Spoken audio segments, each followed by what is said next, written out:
Maybe you're here because everything feels like a downward spiral, and you're left wondering if you're ever going to be able to climb out of that abyss.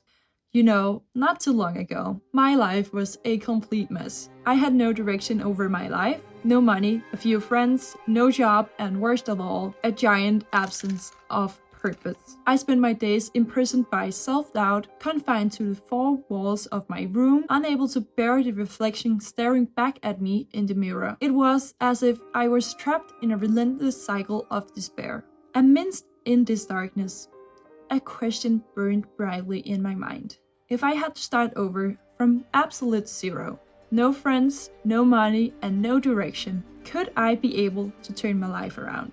That question, my friends, became my lifeline. I managed to turn it all around. From the deepest part of rock bottom, I found a path that led me to a brighter and better future. And guess what? I'm about to show you exactly how I did it. Diving into the heart of darkness, a place many of us know too well. It's a place where failure and disappointments hang heavily. Whether it's a string of setbacks or a lifetime feeling like you're stuck in quicksand, the truth is, we all hit that wall.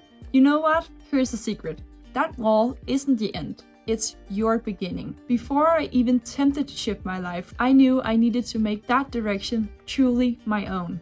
You see, many people, they just drift through life, hoping that someday, somehow, they will stumble upon their purpose. But here's the truth. If you don't actively choose your purpose, someone else will do it for you. And so, the night before I set out to change my life, I sat down, pen in hand, itching out the very reason why change was imperative. This is where our journey starts, by creating your purpose. Let's be real. Finding purpose sounds like something that's reserved for motivational posters, but it's actually a crucial part of our journey. If you're going to escape rock bottom, you need a North Star, a reason to get up in the morning. What's the thing that keeps you up at night, that sparks you? Grasping your purpose, even if it's the faintest whisper, becomes the compass guiding you out of your rut. Who you have been until now doesn't define who you become. I'm not suggesting that you should totally disregard your past. I'm just saying that the person that got you there might not be the right person to get you out of there. Try to imagine who you could be when you're not constrained by your past limitations. This isn't about erasing yourself. It's about sculpting a new version of you that's able to scale to new heights. For instance, the cliche, just be yourself, is terrible advice. Yes, I'm aware that we have unique talents and interests, but if you're at this stage, you either haven't figured them out or you haven't figured out a way to use them positively. I will start with molding the idea of the person you could become, one you're proud of. Visualize in vivid details what that person looked like, the things they will tell themselves, and the life they would live. And lastly, write down what you think it will take to get there. Or you can ask ChatGPT for help. In my quest to uncover my why, I turned to the wisdom of Marshall hierarchy of needs. These psychological concepts break down human needs in tiers. Within each tier lies the fundamental need we all share that brings us fulfillment and safety. I am so fortunate that I have the base level covered. So as I pinned down my reasons for change, I made sure to touch upon those fundamental tiers: safety, love, esteem, and self-actualization. I realized that I wanted to wake up each day feeling energized, to love the body I'm in, not just for others' perception, but for my own self-worth.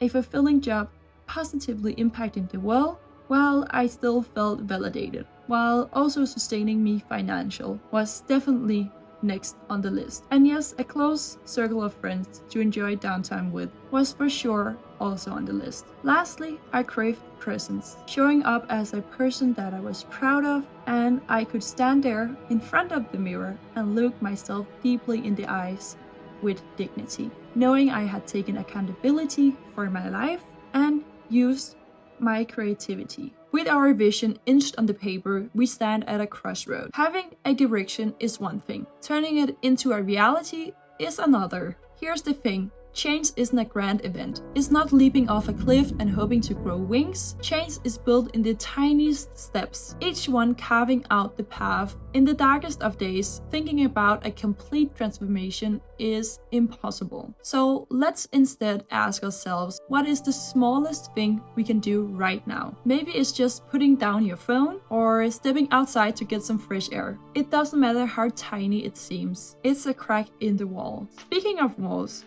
don't be shy to hang your vision up. Visualizing is actually a very powerful tool. What you focus your attention on is what you will attract. I was for a while following this routine, adapting good habits and removing bad ones, and slowly working my way towards my new identity. But eventually I hit a wall. Getting out of rock bottom isn't a straightforward sprint. It's more a series of zigzags, of victories and setbacks. Temptation will try to persuade you. At some point on your journey, you will encounter what I call the dip. A moment when that initial burst of motivation fades away and self-doubt sneaks in again. Here's where the ones who truly succeed on their new identity separate from those who don't. Their superpower is the ability to keep moving forward, despite self-doubt trying to bring them down with it. Noticing old negative habits re-emerging is totally normal. The confidence you fought for will start to fade away. It might become more challenging to stay to your newfound habits, or in some cases, managing them at all. This is a crucial point on your journey, where you must look at why your self-talk is spiraling. To navigate this phase, here's what you need to do. Grab your journal and observe your dip thoughts and why they occur. Some of the thoughts that popped up was, I'm not gonna be strong enough to achieve it. I'm just gonna keep failing. Most people can easily do what I barely can achieve. I need to be doing way more in order to be worthy.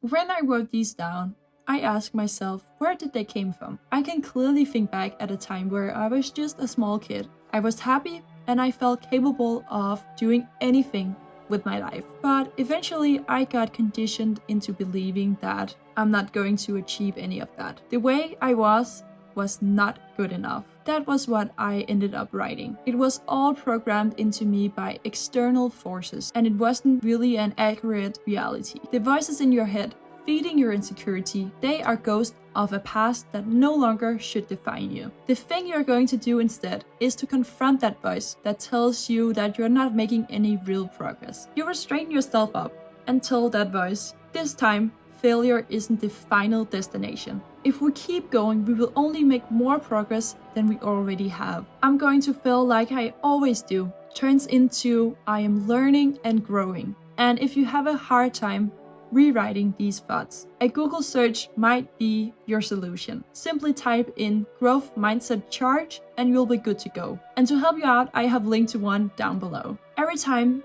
this happens, and yes, it will happen more than once, you will stop yourself quickly before you start reacting. You will pull out pen and paper and write your thoughts down physical on paper and then rewriting them. I, myself, still get negative thoughts. I have simply learned to properly handle them and not let them overtake to a point where I no longer want to put in the work. Learning this skill has helped me tremendous to become the person I wanted to become. Speaking of which, I have a very exciting video coming out on this topic very soon, so don't forget to subscribe so you won't miss it. Your journey isn't about overnight miracles. Every time you choose the salad over the fries, celebrate it. Each morning when you wake up early, give yourself a well-deserved high five. Progress isn't always spectacular. It is in the tiny victories that the new you is built. Go back to those pieces of paper that you put on the wall and remind yourself why you're doing this. Continue stacking up those wins, because soon you will look back and realize that you're miles away from the rock bottom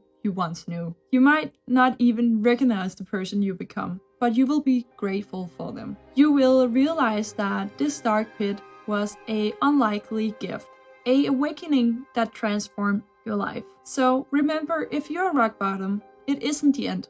It's your opportunity to rise, to redefine yourself, and to take back control. It won't be easy, but the most worthwhile things really are. Keep believing in the power of small steps, in the power of redefining your inner dialogue, and in the transformation that is waiting for you. You got this. You got the strength to turn your life around, one step at a time. Speaking of one step at a time, I think this video will be really helpful in accomplishing just that. Like I said, change happens in the small steps, so don't miss out on it.